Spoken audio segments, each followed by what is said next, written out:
Jerome, Po. lalabas ka man ng aking bahay sa gabing ito, bitbit mo pa rin ang alaala ng pagiging miyembro ng Dream Team. Heto ang ilan sa kanila. Panoorin mo. Proud na batang tondo na nagsumikap na abutin ang kanyang mga pangarap. Yan ang Jerome na una kong nakilala. Isang mapagmahal na anak na kayang isakripisyo ang lahat para sa kanyang pamilya. Ako ang breadwinner sa family namin. At dahil dito, sa loob ng aking bahay, nagsilbi kang nakatatandang kapatid na laging may handang payo at pangunawa sa iyong mga bagong kapatid. Pinapaalala namin lagi sa inyo kung anong ibibigay nila sa inyo. Ingatan nyo kasi hindi lahat nabibigay ng ganyang opportunity. Ipinakita mo ang iyong determinasyon at tatag dahil nang sumuko sa kahit anumang pagsubok at hamon na iyong hinarap. Pero higit sa lahat, mas pinahanga mo ako sa iyong pagpapakatotoo. I'm a gay man. Ngayong dumating na ang oras upang ikaw ay bumalik sa outside world, naniniwala ako na ang Jerome na sasalubungin ng taong bayan ay mas matapang, mas matatag at mas totoo sa kanyang sarili. Walang magulang o ina na di ka gugustuhin maging anak. Mahal na mahal kita, anak. Continue to be a good son, Jerome.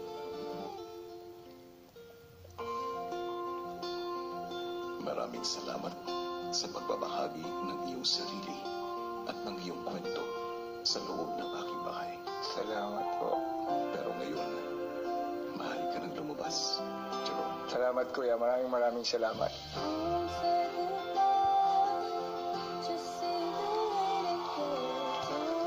Mga kapamilya, si Jerome nga po ang latest evictee mula sa ating Dream Team. At nandito naman na nag-aabang sa outside world kasama natin ang kanyang ama na si Tatay Ruel. Magandang gabi po, Dad. Yes, good evening! At ito naman mga kapamilya, nasa kamay ko ang resulta ng naganap na botohan. Si Jerome nga ang ating latest evictee with 15.84%. Sumunod sa kanya si Cora with 31.06% at pinakamataas si Nico at McCoy, 53.10%.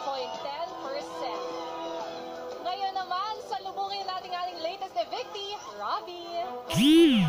Alright, mga pamilya, sabay-sabay po natin salubungin sa outside world ang second evictee ng Dream Team, ang overseas Filipino warrior ng Tondo, Jerome! Good evening, Ome! Let's go, marami naghihintay sa inyo dito sa outside world. Eto na! Si Ome! Hi, Jerome! Hello, Daddy! Magandang gabi, Jerome. Welcome back to the outside world. Good evening, Daddy. Ayan. At ngayon kasama ka na namin dito, baka naman maaari mong tulungan yung mga kapamilya natin na mas makilala yung mga Dream Team housemates. Kasi mas nakasama ka nila, mas kilala mo sila ng mabuti kaysa sa amin dito sa labas. Sino ba yung pinakamalapit sa'yo sa Dream Team? Alam naman lahat kung sino yung pinakamalapit talaga sa akin. Si Yong kasi yung parang naging kapatid ko talaga sa loob ng bahay. And marami kami pinagsamahan ni Yong sa loob ng bahay. And yung last na challenge na hinarap ko, kung sakaling nakuha ko yung willing talaga ako i-share dun sa bata. Okay. Sino naman yung hindi medyo malapit sa'yo at hindi mo masyadong nakilala na mabuti? Sa akin, lahat sila naging malapit sila sa akin. Siguro kung may isang Dream Team housemate na hindi ko masyadong nabigyan ng time na makapag-usap kami, siguro si Jean Ray kasi medyo tahimik talaga siya. Okay. Titignan natin kung magbubukas pa ng saloobin si Jinri sa iba niyang mga kasama, di ba? Pero maraming salamat, Jerome, sa pagbabahagi mo ng story mo dito sa Yes! Pinoy Sobrang Big Brother. laki mong inspirasyon sa napakaraming tao. At bukas mga kapamilya, bubuksan naman natin ang kwento ng mga huling sandali ni Jerome sa loob ng bahay. Ito ang reaction ng mga housemates nang makaharap naman nila sina Enrique Hill at Liza Soberano. Tingnan natin ang lahat ng yan bukas pagkatapos ng Greatest Day. At syempre, abangan rin ang kakaibang proseso ng nominasyon ngayong darating na linggo because it won't just be a nomination night. Oh?